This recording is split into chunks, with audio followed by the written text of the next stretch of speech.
Bonjour. Il y a des réunions de famille et donc des repas de famille qu'il n'est pas facile d'éviter, comme les repas de Noël, les repas de naissance, les repas de mariage. Et pourtant vous aimeriez bien justement les éviter car vous savez qu'à ce repas il va y avoir une personne, un membre de votre famille ou un membre de votre belle famille qui va être désagréable et s'en prendre à vous pour avoir raison sur vous. Alors pas de panique car voici 4 conseils pour justement sortir de cette situation embarrassante, voire même la retourner à votre avantage.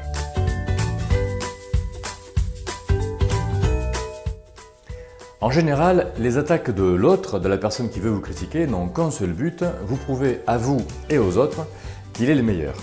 Et si ça tombe sur vous, c'est souvent parce que vous êtes au mauvais endroit au mauvais moment. Par exemple, si vous venez juste de renverser votre verre, eh bien, vous êtes la personne la plus facile à ce moment-là, le bouc émissaire, à critiquer.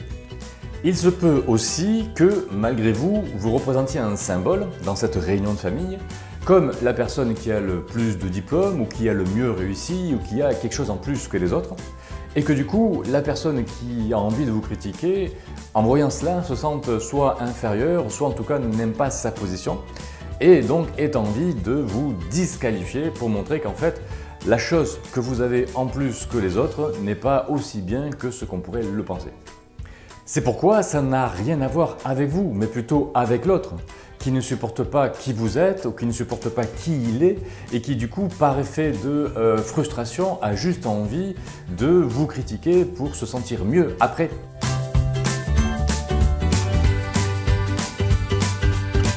Écoutez bien les critiques qui vous sont adressées, car elles ne racontent pas votre histoire, mais l'histoire de la personne qui les formule. Donc, ça vous permet de mieux connaître cette personne et, si vous le souhaitez, de lui répondre. La meilleure réponse que vous puissiez lui donner est quelque chose du genre « J'entends ce que tu dis, je le respecte, mais je ne suis pas du même avis ».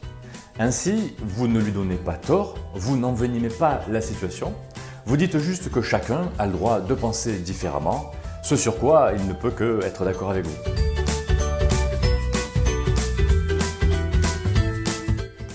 Pour mieux vous dénigrer, l'autre pourra utiliser des techniques de manipulation, puisque son but c'est de vous prouver à vous et aux autres que vous n'êtes pas une personne de valeur. Une technique de manipulation qui fonctionne assez bien en général, c'est de suggérer que vous n'êtes pas quelqu'un de parfait. Eh bien, pour désamorcer cette technique, reconnaissez haut et fort qu'en effet, vous êtes quelqu'un qui n'est pas parfait et que donc parfois vous êtes faillible, puisque de toute manière, vous êtes humain, donc tout est normal. Une deuxième technique de manipulation est de vous comparer à quelqu'un qui est mieux que vous dans un domaine particulier. Eh bien, la contre-technique, là, est de vous réjouir pour cette personne qui est mieux que vous et de montrer que, en fait, vous ne vous sentez pas inférieur à cette personne. Une troisième technique consiste à vous culpabiliser en suggérant que vous n'êtes pas à la hauteur de ce que les autres attendent de vous. Eh bien, là encore, reconnaissez que vous êtes humain, affirmez-le haut et fort, pour dire que vous ne pouvez pas toujours satisfaire les besoins et les attentes de tout le monde. La quatrième technique a pour objectif de créer la suspicion sur ce que vous dites et ce que vous faites, en suggérant que vous ne dites pas tout, que vous cachez des choses. Et bien là, la contre-technique consiste à poser des questions à votre interlocuteur pour lui demander de quelles informations il a besoin pour y voir plus clair. Voilà, avec ces 4 contre-techniques, vous devriez désamorcer les situations de manipulation les plus courantes. Gardez à l'esprit qu'il ne s'agit pas de coincer votre interlocuteur, mais plutôt d'être le changement que vous aimeriez voir chez lui.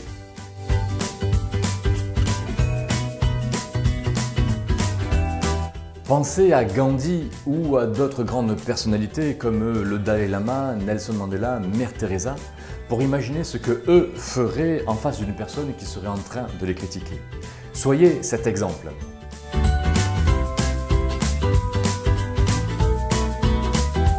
En conclusion, je résume les 4 conseils que je viens de vous donner. Premier conseil, si quelqu'un vous critique, ça n'a rien à voir avec vous, mais plutôt avec cette personne qui vous critique. Puisque, deuxième conseil, ce qui est dit de vous, ça ne raconte pas votre histoire, mais en fait son histoire. Le troisième conseil, ce sont 4 contre-techniques de manipulation sur lesquelles vous allez pouvoir vous entraîner avant justement que n'arrivent ces fameux repas ou réunions de famille. Et enfin, le 4e conseil, c'est que si vous voulez voir un changement chez les autres, vous devez d'abord vous-même incarner ce changement pour les inspirer. Pour vous abonner à la chaîne YouTube, il suffit de cliquer sur le bouton rouge en bas à droite sur lequel il est écrit « S'abonner ». Et si vous êtes sur Facebook, vous pouvez cliquer sur « J'aime la vidéo », vous pouvez la commenter également et vous pouvez la partager.